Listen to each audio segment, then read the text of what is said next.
future is now. Hi, everyone. Welcome to this new podcast episode. I'm going to talk about something that could make some of you maybe a little squirmy, maybe a little doubtful, and talk about love. In my book, Super Crucial Human, I talk about love quotient. I'm going to share a couple quotes from my book for you just to set it up. And then we'll go into what does that mean from a workplace standpoint? I mean, even mentioning the word love can, raise alarm bells, right? HR, help, all sorts of concerns, but that's not where we're going. Hang in there because this is an enticing podcast episode.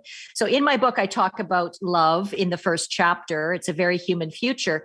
And I have this quote by Walt Wasserman. The future of humanity is it will come together in love. This isn't just the most likely outcome. It is inevitable, for humanity is love personified. The will of love, then, will naturally define our collective destiny as it was always meant to be. Now, we could listen to that and say, kumbaya, aspirational, okay, Cheryl, in a perfect world, right? But we're going through war and we're going through technology innovation and we're dealing with conflict and hybrid. And yes, all of that is true. And still, stay with me. Another quote, John Lennon. There are two motivating forces, fear and love. When we're afraid, we pull back from life. When we're in love, we open to all life has to offer with passion, excitement, and acceptance. We need to learn to love ourselves first in all our glory and our imperfections. If we cannot love ourselves, we cannot fully open to our ability to love others or to our potential to create. Evolution and all hopes for a better world rest in the fearless and open-hearted vision of people who embrace love. So, I share that with you and I open my book with this because I believe we are at a crucial intersection of humanity's opportunity to evolve. And I say that from an aspirational standpoint. When I realized when I wrote this in the book, I was putting myself out there in a way that, a few people could raise their eyebrows and say, well, wait a second, Cheryl, we're talking about business and where does love fit in with that? And just to, because I am a research-based person, it was like, I want to research this to see if I'm off track with where I see the future going, with my vision of where I think this is going with this whole aspirational love value piece. And so there was a quote by Jack Ma, who is the founder of Alibaba. And he said, he actually coined the acronym LQ, love quotient, which he says is an elevated version of emotional intelligence, EQ. And when I looked at that, I went, oh, here's a gazillionaire businessman. And by the way, everybody's human. So we have to remind ourselves that even though we attribute these things to people, it doesn't mean they've got it all figured out or that they're behaving as the best human all the time. I just want to add that caveat. But what he said was, love is where we're going. Machines cannot emote. The one thing machines cannot do is love like humans can, which means our biggest opportunity in creating our future is to be better human beings. Another quote that I really follow all my work by is Maya Angelou, when you know better, you do better. And so for me, all my work is around helping people know better, be better, do better, because when we know better and be better, we evolve as humans and everything is impacted by that.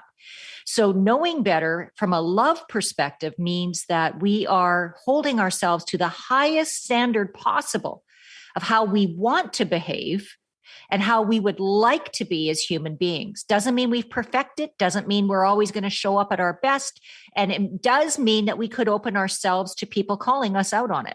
The way you just spoke to me wasn't very loving. The way you just, so yes. And we are ready for this. We are evolutionary ready for this message at this time. So in the book, I went even further and I researched and went, okay, are there any organizations out there who got this, who are sort of heading in that direction? And I Googled love quotient in organizations, and a number of organizations came up because they're talking about it.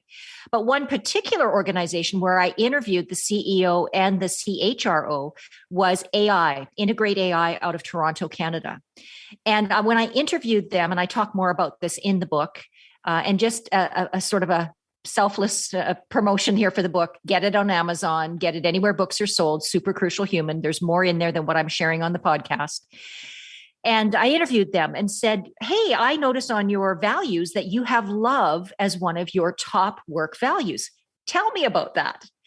And when they told me about it, they both said, yeah, we realize that in the world of technology, specifically AI, we're putting ourselves out there to talk about love as a value. But they went on further to say that what it's done for their organization is it's helped them identify the right fit when they hire. So if somebody doesn't get that we're here to elevate love through our work, through technology, then you're not a fit for our organization.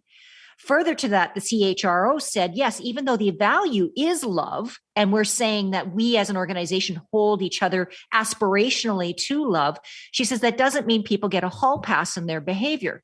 She says they have had people say, well, if you loved me, you wouldn't have disciplined me about this issue.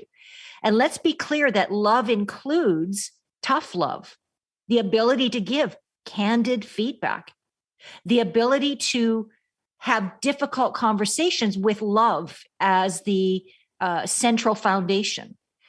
It's interesting because for me, I've been a leader for 20 plus years. I got my first leadership role at the age of 23 when I was in banking. And I was really gifted with having phenomenal leaders who were, I mean, I just look back and think how lucky I was, because it's not true for everybody to have those leaders that mentor, guide, help you grow, want you to achieve, want you to excel. And even then, I had a few leaders who they gave me some really tough feedback that caused me to have tears in my eyes, feedback that caused me to go into the bathroom and cry and then pull myself together and come back to work. And not because they delivered that feedback harshly, it was the opposite. It's because they did it with so much care and love in their heart. They basically were like, Cheryl, I care about you and your future and your potential.